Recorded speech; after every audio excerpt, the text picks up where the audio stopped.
Okay, he was in Greene County, Greene County High School, and it was their first year that they were integrated. They had one or two black students, and people behaved really badly, as you might imagine. And Davey and another friend of his who had already been themselves attacked for being hippies and communists or whatever, made friends with the African American guy, and they were sitting with him, and there was a huge, what they call an assembly. And you know, those schools are so big, and there'd be like, not 1,000, but a lot of people in this big assembly room, right? And so they're all in there, and Davey and his friend, his African American friend, they're sitting there, and they start playing Dixie very loud. And everybody starts to stand up, right? And Davey starts to stand up kind of automatically. You know, everybody's standing up, you stand up. It just kind of got on rote in these things, you know, you're not paying attention. And the African-American guy said, don't stand up. And Davey sat down, and the other guy sat down, and they did not stand up, which is like, you know, not giving the Hitler salute. I mean, that is heavy. I mean, you picture yourself in that room, you know, with Dixie playing, and all these people standing up, and you don't stand up. That's, you know, you're a good guy. You get thrown to the wolves sometimes as a musician, and when he got the gig of playing solo guitar in front, opening for Iggy Pop. Iggy Pop at Hometown Music Hall. And the owner of the club says, I'm sorry, Davey, I'm throwing you to the wolves tonight. We're throwing you to the wolves. So Davey's up there, solo guitar, opening for Iggy Pop. You know, the crowd's crazy. They're not thinking about anything but Iggy Pop. And they're not trying to, kind of paying too much attention. But at the end of the gig, Davey nails him. He pulls his wisp out, and he starts riffing the Stones, I Can't Get No Satisfaction, on the guitar with the egg beater, and you know what it is, and everybody starts singing along. You know, he just totally, he's got them. He's got all the Iggy Pop guys in the palm of his hand, and that's, bam, he's off. So to me, that's part of the professionalism, creativity, showmanship, just everything at once. He was the total musical guy. You know, he could do almost anything, so he would constantly blow your mind. But Davey and I played a lot, you know, together. We kind of formed our own record company, Trans Music, and we were lucky enough to be invited to play, you know, around the country and in Canada and various festivals, you know, in Europe and stuff. But one time we got invited actually to play in Birmingham, and we were so shocked, you know, oh wow. We get to play at the Museum of Art. That was before they actually had the theater they have now. They had some kind of little office room or something that we were playing in. But they had us up on stage, and a bunch of people showed up.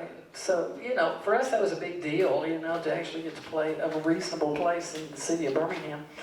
And so I invited all my students. At the time I was teaching Suzuki violin, and most of my students at that time were like 3 and 4 years old. And, you know, maybe 4 or 5 or 6 or something like this. But anyway, I invited them all, and all the parents brought them, and they all showed up, and they all sat on the front row.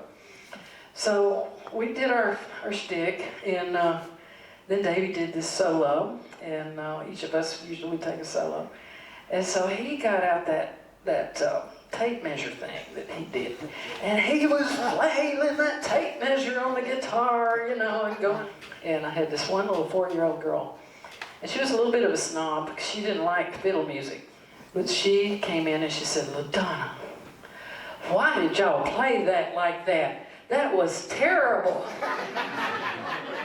He told me that he was named for a baseball player who played for the New York Giants.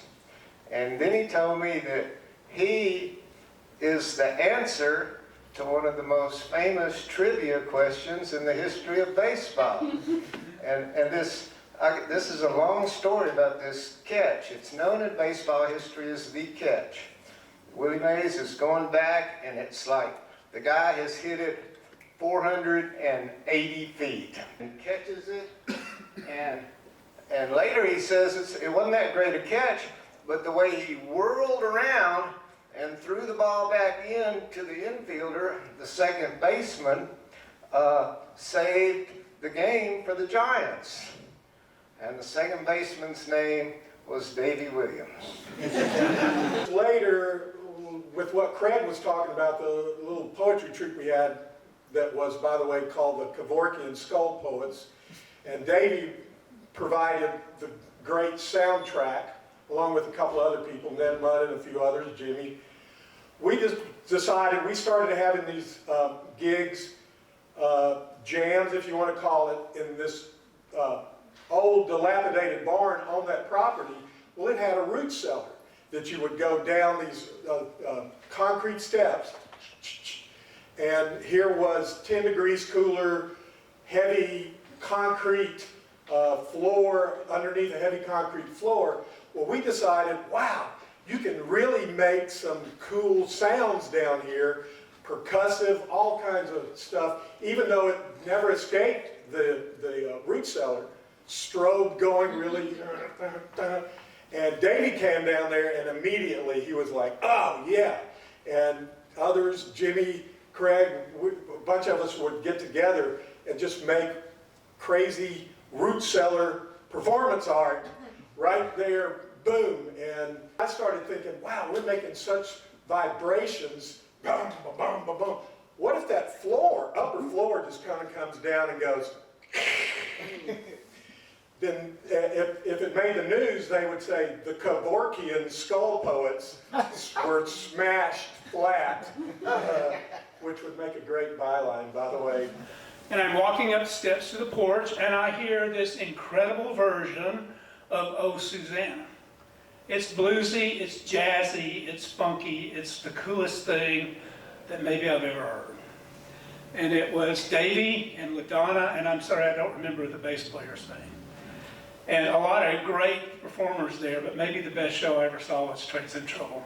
Oh. And I remember somebody requesting something that you guys didn't know, but you made an attempt to do it. And it was wonderful. It made me start pursuing cool blues, and I bought some trance music stuff, and just really changed my whole perspective on music.